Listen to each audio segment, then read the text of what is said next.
Halo semuanya, perkenalkan nama saya Kenzo Oliver Barus. Pada video kali ini saya akan menjelaskan penyakit ringworms pada anjing yang disebabkan oleh Microsporum canis. Sebelum itu, saya akan memperkenalkan diri saya. Nama saya Kenzo Oliver Barus dari kelas D dengan NIM 23095111015 Fakultas Kedokteran Hewan Universitas Udayana.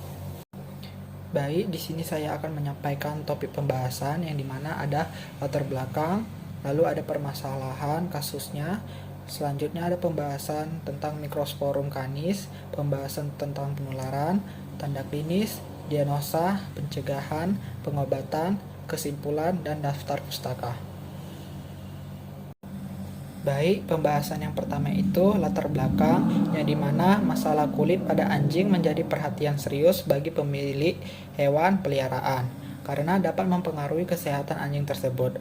Salah satu infeksi kulit yang sering terjadi adalah ringworms atau dermatofitosis yang disebabkan oleh jamur dari kelompok Dermatophyta seperti Microsporum dan Trichopiton.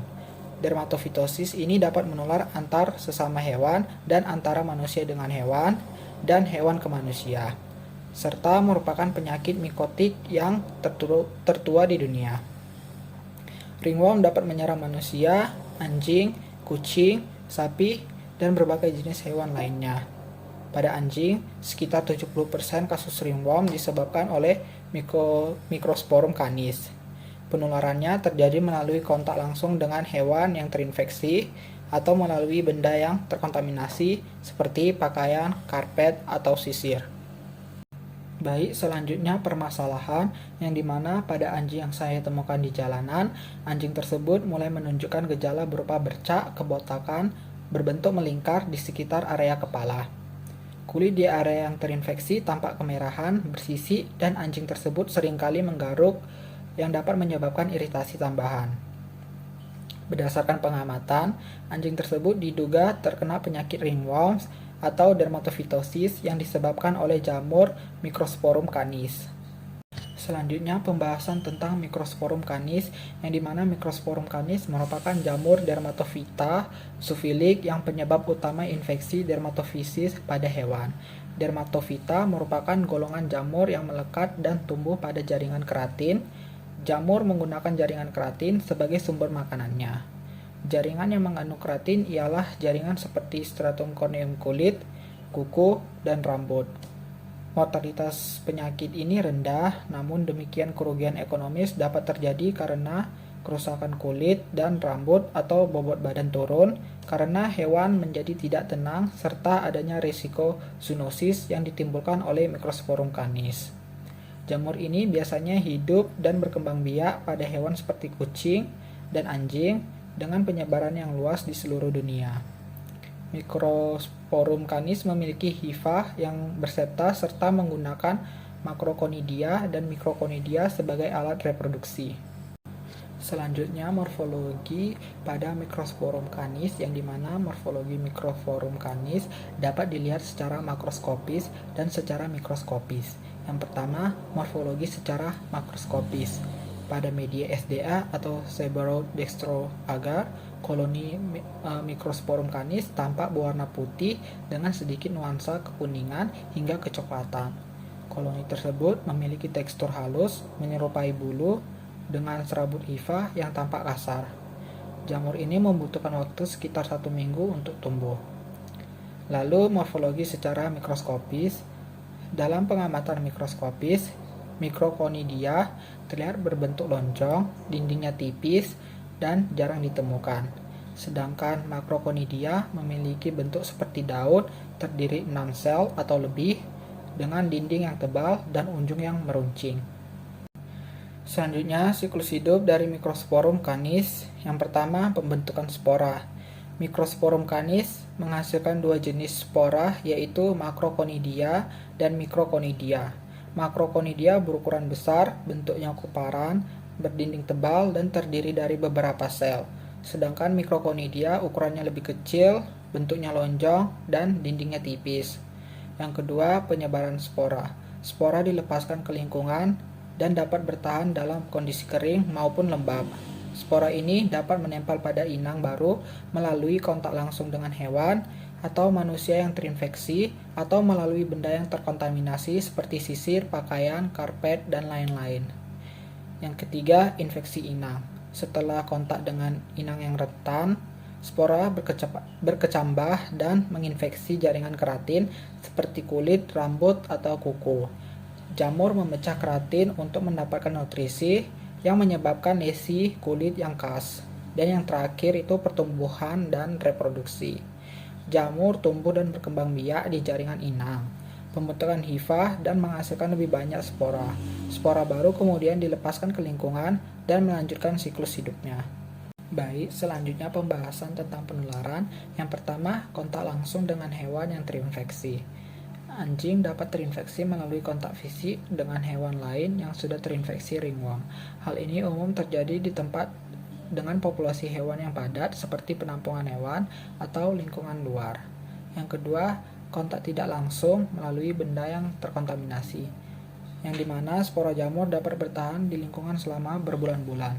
Anjing dapat terinfeksi dengan menyentuh benda atau permukaan yang terkontaminasi seperti sisir, tempat tidur, kandang, karpet, mainan peliharaan, dan lain-lain.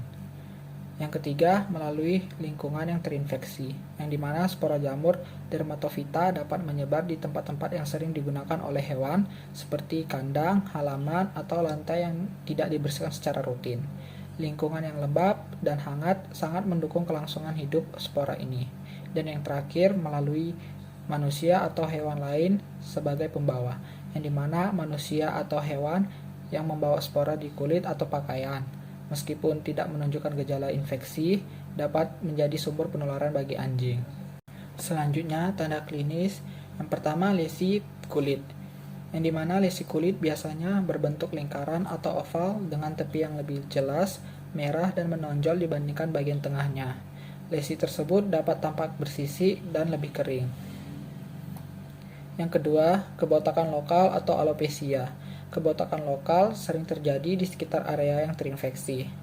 Rambut rontok ini biasanya berbentuk melingkar atau tidak teratur dan sering ditemukan di kepala, kaki, ekor, atau punggung. Yang ketiga, kulit yang meradang atau kemerahan.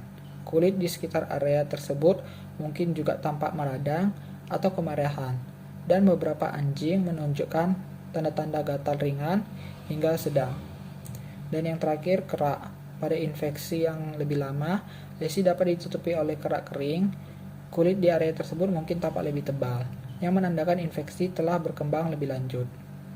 Selanjutnya, diagnosa. Yang pertama itu pemeriksaan kerokan kulit, yang dimana pemeriksaan mikroskopik dilakukan pada sampel kerokan kulit dan rambut menggunakan metode langsung atau natif.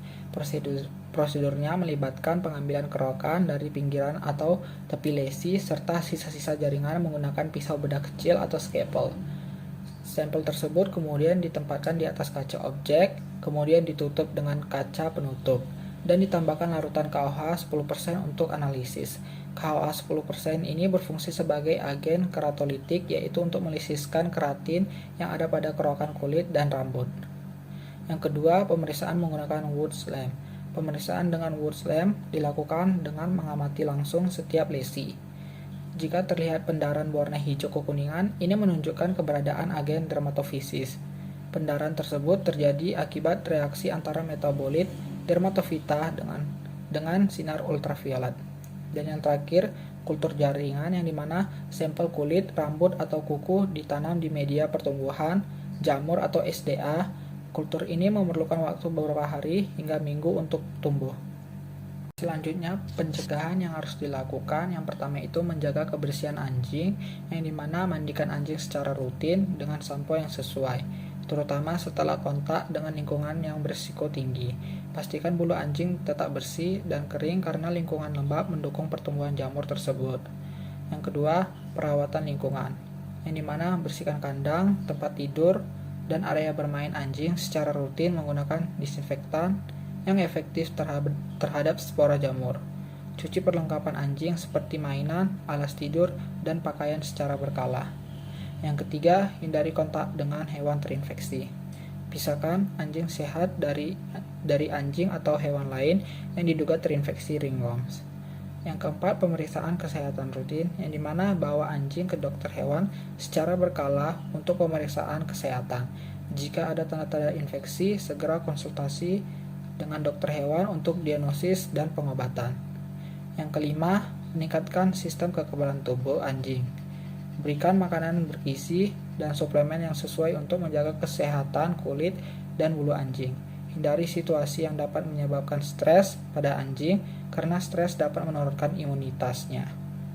Selanjutnya, pengobatan, yang dimana pengobatan infeksi jamur dermatofitosis dilakukan secara sistemik dan topikal menggunakan griseofulvin dan salep ketoconazole 2%. Griseofulvin adalah obat anti jamur yang bersifat fungistatik yang bekerja dengan menghambat mitosis sel jamur melalui ikatan dengan protein mikrotubuler.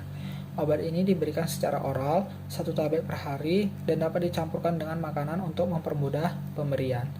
Salep ketoconazole 2% termasuk golongan anti jamur azol yang bekerja dengan menghambat sintesis ergosterol pada dinding sel jamur. Salep ini dioleskan langsung pada lesi yang terinfeksi. Selain itu, anjing juga dimandikan menggunakan larutan sulfur untuk mendukung proses penyembuhan. Sebagai terapi suportif, diberikan Visorbit yang mengandung multivitamin dan cod liver oil untuk membantu regenerasi rambut dan menjaga kesehatan kulit serta rambut anjing. Setelah penjelasan yang saya jelaskan, dapat disimpulkan ringworm pada anjing adalah infeksi kulit yang disebabkan oleh jamur dermatofita, terutama Microsporum canis. Tanda klinis yang umum meliputi lesi kulit berbentuk lingkaran, kebotakan lokal, kulit bersisik, serta kerak di area terinfeksi. Diagnosis memerlukan pemeriksaan klinis yang didukung oleh metode seperti Wurtz Lamp, pemeriksaan mikroskopis, dan kultur jaringan untuk memastikan keberadaan patogen. Pengobatan melibatkan terapi sistemik menggunakan obat seperti griseofulvin, serta terapi topikal dengan salep ketoconazole atau anti jamur lainnya. Perawatan tambahan seperti mandi sulfur dan pemberian suplemen mendukung penyembuhan dan regenerasi rambut.